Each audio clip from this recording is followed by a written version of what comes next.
All right, let's dive right in. Today, we're going to pull back the curtain on a world that you probably don't see every day, but one that moves trillions of dollars around the globe. We're talking about the high-stakes tech behind corporate banking. So, have you ever really stopped to think about it? How does a massive global company, with thousands of employees and operations everywhere, actually keep track of all its money? We're talking about payroll, paying suppliers, a scale that's just mind-boggling. How on earth do they do it? Well, the answer, and kind of the hero of our story today, is the cash management application. The best way to think about it is like the central nervous system for a company's finances. It's this powerful, super secure platform that lets them control their cash with incredible precision. So the real question is, how does a company even get set up on one of these things? Now, this isn't like just downloading an app from the App Store. Bringing a huge company onto a system like this is more like a carefully choreographed dance between two partners. On one side, you've got the bank's admin team, and they're setting up all the foundational rules. And on the other side, you've got the company's own admin, tailoring the whole system for their internal teams. It's a true partnership. So let's start with the bank side of the equation. This part is absolutely critical. This is where the bedrock of the entire relationship is laid down, making sure everything is secure, compliant, and ready to roll from day one. Okay, so the bank basically has a 5-step playbook. It starts with registering the customer, then moves into things like payment product mapping, designing templates, the whole shebang. That payment product mapping part, it's really just a fancy way of saying the bank defines how the company can send money, like using certain methods for huge, urgent transfers and others for smaller payments. Let's walk through the most important parts. The very first thing that happens is our example company, Hahnemann Industries, gets its own unique digital fingerprint in the banking system. It's called a CIFID. You can think of this number as its digital passport. From this point on, it's how the bank system identifies them for every single action. This whole registration step is all about trust and security. The bank does its Know Your Customer checks, that's KYC, where they verify the owners, link up all the company's accounts, and log essential data like their tax number. It's a really deep verification process to make sure everything is completely legit.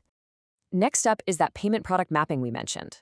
This is where the bank sets up all the financial guardrails. They decide which payment types the company can use and under exactly what conditions. For example, they can say massive transfers can only happen during specific business hours to manage risk.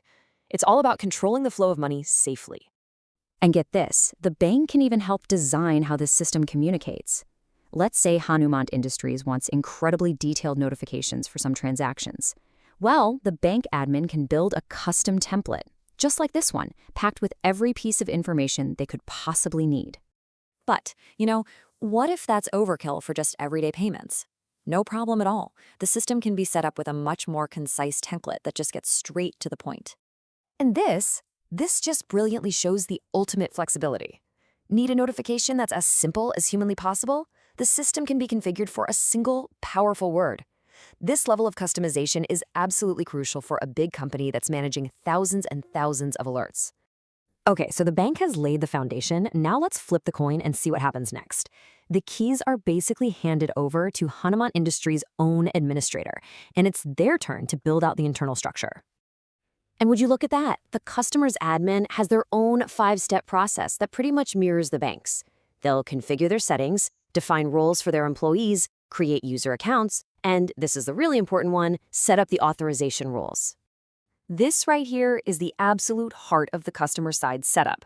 The admin's main job is deciding who can do what with the company's money. They create roles like a maker, who can initiate a payment, and a checker, who has to approve it. That authorization matrix is the rule book that governs this whole workflow, making sure no single person has unchecked power over the company's funds. So all the heavy lifting is done. The bank and the customer admins have built this really robust, secure system. But what does that mean for an everyday user at Hahnemann Industries? What can they actually do with it? Well, all that complicated setup unlocks an incredibly powerful toolkit. A member of the finance team can now easily make a single payment, pay a whole bunch of vendors at once, or even upload one big file to pay thousands of employees in a single batch, all while staying within those secure guardrails we just talked about. And of course, seeing what's happening is key. The system provides some powerful reporting tools, often called MIS reports. So a manager at Hahnemann Industries can just pull a daily, weekly, or even a totally custom report to get a crystal clear picture of every single dollar that is moved. It gives them complete financial oversight. Okay, let's zoom back out. We've just gone through a lot of detailed steps on both the bank side and the customer's side. So, what's the big takeaway here? Why does all this setup matter so much? The key takeaway is this: the complexity is the point. This detailed two-part process isn't a bug, it's the core feature. It's what allows a multi-billion-dollar company to move huge amounts of money with confidence, knowing that every single transaction is controlled, monitored, and accounted for. It's the perfect marriage of security and efficiency. And that brings us to our final thought. As technology keeps getting faster and faster, this foundation of security and control becomes even more critical. So it leaves us with a really fascinating question. In a world of instant everything, what's the next big thing for corporate banking? What comes after this?